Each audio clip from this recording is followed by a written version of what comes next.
წმინდა აბა დოროთე, სულის სასარგებლო სწავლანი. თავმდაბლობის შესახებ. რას ნიშნავს ბერის სიტყვები? უპირველეს ყოვლისა თავმდაბლობა გმართებს. ის არ ამბობს უპირველეს ყოვლისა ღვთის შიში გმართებსო. წერილში ნათქვამია დასაბამის სიბრძნისა შიში უფლისა. სხვა ადგილას დაწერილია შიშისათვის უფლისა მოაქციოს ყოველმან ბოროტისაგან. რატომ არ ამბობს რომ უპირველეს ყოვლისა მოწყალება ან რწმენა გმართებს? დაწერილია მოწყალებითა და სარწმუნოებითა განწმდებიან ცოდვანი. მოციქულიც ამბობს თვინიერ სარწმუნოებისა ვერ შესაძლებელარს სათნოყოფა ღვთისა.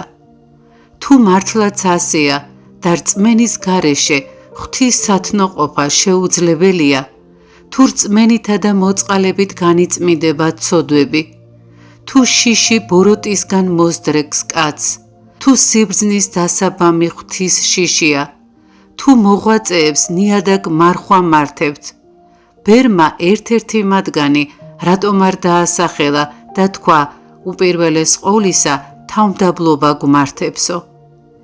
იმიტომ რომ ნებისმიერ სიტყვაზე მზად ვიყოთ ვთქვათ შემინდე, რადგან თავმდაბლობით შეიმუსრება მტრისა და მოწინააღმდეგის ყოველი ღონე.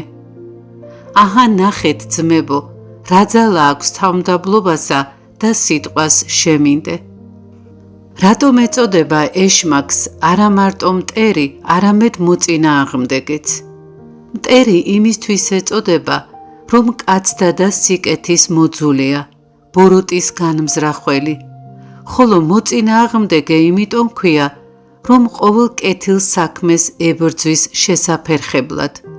როცა ლოცვას სურთ, ბოროტის ზრახვებით, გონების გაფანტულობითა და მოწყენილობით აფერხებს. ვისაც მოწყალების გაღება სურს, მას ვერცხლის მოყვარეობით ებრძვის. ვისაც სწადია იფხიზლოს, მას სისუსტითა და მცონარებით ებრძვის. ასე ეწინააღმდეგება ყოველ საქმეს და ამიტომ ეწოდება არა მარტო მტერი, არამედ მოწინააღმდეგეც. ხოლო თავმდაბლობით მტრისა და მოწინააღმდეგის მთელი ღონე შეიმუსრება. ჭეშმარიტად დიდია თავმდაბლობა. ყველა წმინდანმა თავმდაბლობით იარა და შრომით შეამკო თავისი გზა, როგორც დაწერილია. იხილე სიმდაბლე ჩემი და შრომაი ჩემი და მომიტევენ მე ყოვლნი ცოდვანი ჩემნი. მარტო ოდენ თავმდაბლობასაც შეუძლია კაცის სასუფეველში შეყვანა, როგორც მამა იოანე ამბობდა. ახლა კი ჩვენც მცირედ დავმდაბლდეთ და ვცხონდეთ. თუ უძლურების გამო შრომა არ შეგვიძლია, ვეცადოთ დავმდაბლდეთ და მწამს ღვთისა, რომ იმ მცირედით, რასაც თავმდაბლად მოვიმოქმედებთ, ჩვენს წმინდა მამებთან ვიქნებით, რომლებიც ძლიერ დააშორნენ და დიდად ემსახურნენ ღმერთს. თუ კი შრომა არ შეგვიძლია და ნუ თუ დამდაბლებაც არ შეგვწევს, ჭეშმარიტად ნეტარია, ვისაც თავმდაბლობა აქვს ძმებო, რადგან დიდია თავმდაბლობა. ჭეშმარიტი თავმდაბლობა ისაა წმინდანმა რომ თქვა, თავმდაბლობა არ მრისხანებს, არც ვინმეს განარისხებს. ბევრისთვის უცხოა ეს სიტყვები, რადგან მხოლოდ თავმდაბლობა ეწინააღმდეგება სიამაყეს და მისგან იცავს კაცს. მრისხანების მიზეზი კი არა მხოლოდ სიამაყეა, არამედ ქონება და ნაყროვანებაც. რატომ ამბობს, რომ თავმდაბლობა არ მრისხანებს, არც ვინმეს განარისხებს? იმიტომ, რომ თავმდაბლობა დიდია, როგორც ვთქვით, და შეუძლია სულს ღვთისმადლი მოუტანოს. როცა სულში ღვთისმადლი მოდის, მას ამ ორი მძიმევნებისგან იცავს. რომელი უფრო მძიმეა, კაცი რომ მრისხანებს, თუ თავის ძმას რომ განარისხებს? როგორც ერთი ბერი ამბობს, მონაზვნისთვის სრულიად უცხოა მრისხანება. თუ ამგვარი თავმდაბლობით არ დაიცავს თავს, შფოთითა და სიბრაზით თანდათან ეშმაკის ზომამდეც მივა. ამიტომ ამბობს, თავმდაბლობა არ მრისხანებს, არც ვინმეს განარისხებსო. რატომ ვამბობ, რომ მხოლოდ ამ ნებებისგან დაიცავს კაცს? როცა მამა ანტონმა ეშმაკის მიერ ამ ქვეყნად დაგებული ყველა მახე იხილა, ოხრით კითხა ღმერთს, რა გაექცევა მათ? ღმერთმა მიუგო თავმდაბლობა. სხვა საოცარი სიტყვებით დასძინა, ვერც შეეხებიან მას. ნახეთ ამ სათნოების ძალა და მადლი. ჭეშმარიტად არაფერია თავმდაბლობაზე ძლიერი და ვერც ვერაფერი ძლევს მას. რადგან თავმდაბალს რანაირი წყენაც უნდა შეხვდეს, მყისვე თავის თავს აბრალებს და უხარია, სხვას არ აბრალებს, არც არავის იმიზეზებს. ამიტომაც უშფოთველად და მშვიდად განერიდება ყოველივეს, ამიტომ არც მრისხანებს და არც ვინმეს განარისხებს. ამისთვის თქვა ბერმა, უპირველეს ყოვლისა თავმდაბლობა გუმართებსო. თავმდაბლობა ორგვარია და ორგვარია ამპარტავნებაც. პირველი ამპარტავნებაა, როცა კაცი მოყვას შეურაცხყოფს, როგორც არარაობას და თავი მასზე მეტი ჰგონია. ასეთი თუ გონზე არ მოეგო, თანდათან მეორე ამპარტავნებამდეც მივა. თავად ღმერთთანაც კი იამპარტავნებს და იტყვის, რომ თავისი ძალით და არა ღვთისშეწევნით ასრულებს სათნოებებს. ჰოი ძმებო, მინახავს ამ ზომამდე მისული კაცი, საწყალი. თავიდან როცა ძმას შეაქებდნენ მასთან, მყისვე დაანერწყვევდა და ამბობდა, არავინაა დიდი, მხოლოდ ზოსიმე და ამის მსგავსად იქცეოდა. მცირე ხნის შემდეგ მისი დამცირებაც დაიწყო და ამბობდა, არავინაა დიდი, მხოლოდ მამა მაკარი. მცირე ხნის შემდეგ მისი დამცირებაც დაიწყო და თქვა, არავინაა დიდი, მხოლოდ ბასილი და გრიგოლი. მცირე ჟამი გამოხდა და თქვა, ვინაა ბასილი ან გრიგოლი? არავინ არის დიდი, მხოლოდ პეტრე და პავლე. ვუთხარი მე, სიმართლეს გეუბნები ძმაო, ამათ დამცირებასაც დაიწყებ. მერწმონეთ, მცირე ხნის შემდეგ თქვა, ვინ არის პეტრე ან პავლე? არავინ არის დიდი, მხოლოდ წმინდა სამება. ბოლოს თავად ღმერთზეც აიმაღლა თავი და სრულიად წარწყმდა. ამიტომ გუმართებს მოღვაწეობა, რათა პირველმა ამპარტავნებამ არ გვძლიოს, რადგან პირველს სრული ამპარტავნება მოაქვს. სხვა ამპარტავნება ერისკაცებისა და სხვა ამპარტავნება მონაზვნებისა. ერისკაცთა ის არის, როცა მოყვას თავს ამეტებენ და ამბობენ, მე უფრო დიდი ვარ, ან მშვენიერი, ან მასზე უკეთესად მაცვია. თუ ამგვარ ყოფაში ვნახავთ თავს, ან თუ ვფიქრობთ, ჩვენი მონასტერი უფრო ძლიერია, ან მე ბევრი ძმა მყავს, იცოდეთ, რომ ჯერ კიდევ ერისკაცების ამპარტავნებაში ვართ. ბევრი ბუნებრივი საქმეებით ამაყობს, ლამაზი ხმით, ან ამბობს კარგად და პატიოსნად მსახურებო. ესენი პირველებთან შედარებით უფრო მსუბუქ, მაგრამ მაინც ერისკაცთა ამპარტავნებაში არიან.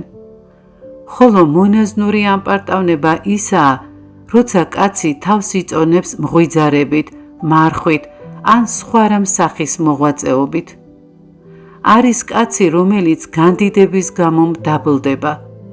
ყოველივე ეს მონაზონთა ამპარტავნებაა. რა კი ვამაყობთ, უმჯობესია სამონაზნო და არა ერისკაცთა საქმეებით მოვიწონოთ თავი. აი ვთქვით, რა არის პირველი ამპარტავნება და რა მეორე. რა არის მონაზონთა ამპარტავნება და რა ერისკაცთა. ახლა ვთქვათ, რომელი ორი თავმდაბლობა არსებობს. პირველი თავმდაბლობაა, როცა კაცს ძმა ყველაფერში უფრო გონიერი და უკეთესი გონია, ვიდრე თვითონ არის.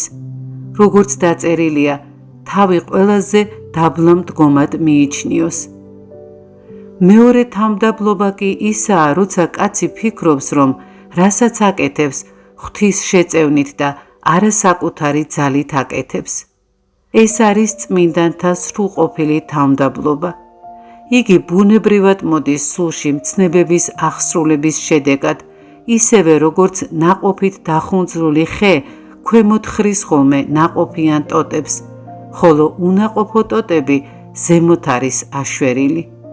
ზოგიერთი ხის ტოტები რამდენადაც მაღლა იზრდება, იმდენად უნაყოფოა, ხოლო თუ ვინმე ქვას აიღებს, ტოტებზე დაჰკიდებს და ქვემოთ დახრის, მაშინღა გამოიღებს ნაყოფს. ასეა სულიც, რამდენადაც მდაბლდება, იმდენად გამოიღებს ნაყოფსაც და რამდენადაც ნაყოფს გამოიღებს, იმდენად მდაბლდება. წმინდანები რამდენადაც უახლოვდებიან ღმერთს, იმდენად ცოდვილად მიაჩნიათ თავი. მახსოვს ერთხელ თავმდაბლობაზე მსჯელობდით. იქ იყო ქალაქ ღაზის ვინმე ხელისუფალი. გაიგონა, რომ ვამბობდით, რამდენადაც ღმერთს უახლოვდება კაცი, იმდენად ცოდვილად მიაჩნია თავიო. ეუცხოვა ეს და გთხოვა აგვეხსნა, თუ როგორ ხდება ეს. მივუგე, მითხარი ბატონო, რადმე გაჩნია შენი თავი შენს ქალაქში? მიპასუხა, მიმაჩნია, რომ ვარ პირველი პირი და ქალაქის თავი. ვუთხარი, კესარიაში რომ წახვიდე, თავს როგორ მიიჩნევდი? მითხრა, იქ მყოფ დიდებულებზე დაბლა მდგომად მივიჩნევდი თავს. ვუთხარი, ანტიოქიაში რომ წახვიდე, იქ როგორ მიიჩნევდი თავს? მითხრა, როგორც ერთი ვინმე გლახაკი, ისე მივიჩნევ იქ თავს. ვკითხე, კონსტანტინოპოლში მეფესთან ახლოს რომ წახვიდე, იქ როგორ იგრძნობდი თავს? მიპასუხა, როგორც ვინმე დავრდომილი, ისე მეგონება თავი. მაშინ ვუთხარი, აი ასე არიან წმინდანებიც, რამდენადაც უახლოვდებიან ღმერთს, იმდენად ცოდვილად მიაჩნიათ თავი. როცა აბრაამმა ღმერთი იხილა, თავის თავს მიწა და ნაცარი უწოდა. ესაია კი როცა ღმერთი იხილა, ამბობდა, ხოი უბადრუგსა მე, რამე თუ არაწმინდა ვარ. როცა დანიელი მხეცებს შორის მღვიმეში იყო და მასთან ამბაკუმი მივიდა, რომელმაც პური მიართვა და უთხრა, მიიღე სამხარი, რომელ წარმოგცა შენ ღმერთმან, მან უპასუხა, რამე თუ მომიხსენე მე ღმერთო. ნახე, როგორი სიმდაბლე ჰქონდა გულში. მღვიმეში მხეცებთან ერთად იყო და არაფერს ვნებდნენ. თვითონაც უკვირდა და ამბობდა, რამე თუ მომიხსენე მე ღმერთო. ნახეთ წმინდანების თავმდაბლობა, როგორი გული ჰქონდათ. კაცთა დასახმარებლად მრავალი გაუგზავნია ღმერთს, მაგრამ მათ ეს არ უნდოდათ, რადგან დიდებას გაურბოდნენ. როგორც პორფირით შემოსილი კაცი გაურბის ჭუჭყიანი ძონძის მიკარებას, ტანსაცმელი რომ არ დაესვაროს, ისე სათნოებებით შემკული წმინდანებიც გაურბიან კაცობრივ დიდებას, რათა ამით არ შეიბილწონ. ვისაც კაცობრივი დიდება უყვარს, შიშველს გავს, სარცხვინელის დასაფარავად პატარა ნაგლეჯს რომ ეძებს. სათნოებისგან შიშველი კაციც ასევე ეძიებს კაცთაგან დიდებას. რაჟამს ღმერთი კაცთა დასახმარებლად გზავნის წმინდანებს, მათ ეს არ სურთ ხოლმე თავმდაბლობის გამო. მოსემ ღმერთს უთხრა, გევედრები უფალო, მიავლინე სხვა უძლიერესი ჩემსა, რამე თუ ხმა წვლილ და ენა მძიმე ვარ. იერემია ამბობდა, უჭაბუკეს ვარ მე. ამგვარ თავმდაბლობას მიაღწია ყველა წმინდანმა, როგორც ვახსენეთ ცნებების აღსრულების გზით. თავმდაბლობას კი სიტყვებით ვერავინ გადმოსცემს. ერთხელ მამა ზოსიმე თავმდაბლობაზე მსჯელობდა. იქ იყო ერთი ფილოსოფოსი. მითხარი, როგორ მიგაჩნია თავი ცოდვილად, განა არიცი რომ სათნოებები გაქვს, არიცი რომ წმინდა ხარ. აი მცნებებს ასრულებ და როგორღა მიგაჩნია თავი ცოდვილად, იკითხა მან. ბერი პასუხს ვერ პოულობდა და უთხრა, არ ვიცი როგორ გითხრა, მაგრამ მიმაჩნია რომ ცოდვილი ვარ. ფილოსოფოსი კი ედავებოდა, სურდა გაეგო რანაირად იყო ეს შესაძლებელი. მან წმინდა სიწრფელით უთხრა, ნუ მაუკუღმართებ, ასე მიმაჩნია. მე კი ვუთხარი მას, ისევე არ ხდება როგორც ფილოსოფიასა და მკურნალობაში, როცა კაცი კარგად დაეუფლება მას და დაშვრება, ჩვევად ექცევა და სიტყვით ვეღარ ხსნის თუ როგორ დაეჩვია მას, რადგან როგორც აღვნიშნე, ზედიზედ ქმნით თანდათან შეუმჩნევლად გადაექცევა ჩვეულებად. ასე არ არის თავმდაბლობაც. ცნებების აღსრულებით კაცში ისადგურებს მდაბალი გონება, რომელიც სიტყვებით არ გამოითქმის. ეს რომ გაიგონა მამა ზოსიმემ გაუხარდა, მყისვე მომეხვია და თქვა, შენგან გავიგე, როგორც ხდება ეს, ისია როგორც თქვი. ფილოსოფოსმაც დაიჯერა ნათქვამი. მამებმა ბევრი ილაპარაკეს თავმდაბლობა რომ გაგვეგო, მაგრამ რა არის და როგორ მკვიდრდება იგი კაცის გულში, ვერავინ თქვა. მამა აღათონს აღსასრულის ჟამს ძმებმა ჰკითხეს, მამაო, შენც გეშინია? მან უპასუხა, ჩემი შესაძლებლობისამებრ ვეცადე დამეცვა მცნებები, მაგრამ კაცი ვარ, საიდან ვიცი ღვთისთვის სათნოა თუ არა ჩემი საქმე? სხვა ღვთის სამართალი და სხვა კაცდა. აი ასე გაგვაგებინა რომ გცოდნოდა იგი და მისი მიღწევის გზა გვიჩვენა. ხოლო თუ რა არის თავმდაბლობა და როგორ მკვიდრდება სულში, როგორც მრავალგზის აღვნიშნე, ვერავინ თქვა. სიტყვით ვინ მისწვდომია მას? მხოლოდ სული, რომელიც ღირსი გახდა მისი მიღწევისა და შეცნობისა. იმის შესახებ თუ რას მოაქვს იგი მამებმა თქვეს. დაწერილია რომ ძმამ კითხა ბერს, რა არის თავმდაბლობა. ბერმა მიუგო, თავმდაბლობა დიდი და საღმრთო საქმეა, ხოლო თავმდაბლობის გზებია გონივრული ხორციელი შრომა, ყველაზე დაბლა მდგომად თავის მიჩნევა და ნიადაგ ღვთისთვის ვედრება. თავმდაბლობა კი საღმრთო საქმეა და მიუწვდომელი. რატომ ამბობს რომ ხორციელ შრომას კაცი თავმდაბლობამდე მიჰყავს? იმიტომ რომ ხორციელი შრომა სულიერი სათნოებაა, ხოლო ყველაზე დაბლა მდგომად თავის მიჩნევა, როგორც ზემოთ აღვნიშნე, ამპარტავნების ძალას წინ აღუდგება, რადგან ვინც თავს ყველაზე დაბლა აყენებს, როგორღა მიიჩნევს თავს მოყვასზე მეტად, როგორღა დააბრალებს ან დაამცირებს ვინმეს.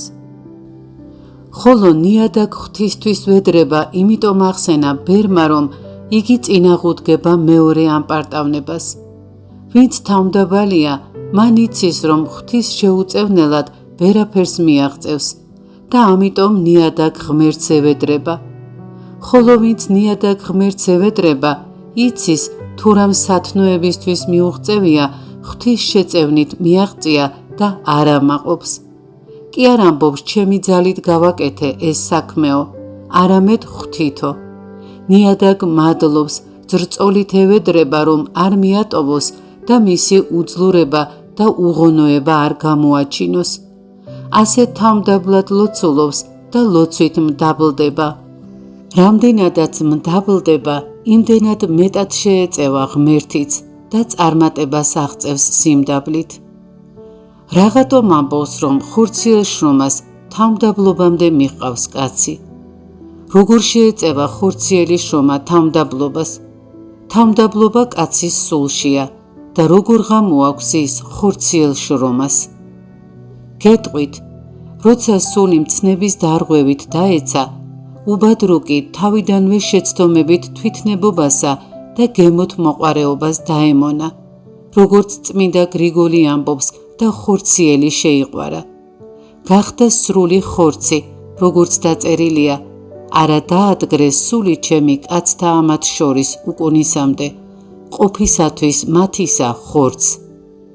სული ხორცს დაემონა, ხორცთან ერთად იტანჯება და ხორცის ნებას ასრულებს. ამიტომ თქვა ბერმა, რომ ხორციელ შრომას თავმდაბლობამდე მივყავართო. სხვა ჯანმრთელი სული და სხვა უძლურისა, სხვა მაძღრისა და სხვა მშიერისა, სხვა ცხენზე ამხედრებულისა და სხვა ვირზე მჯდომისა, სხვა ტახტზე მჯდომისა და სხვა მიწაზე მჯდომისა.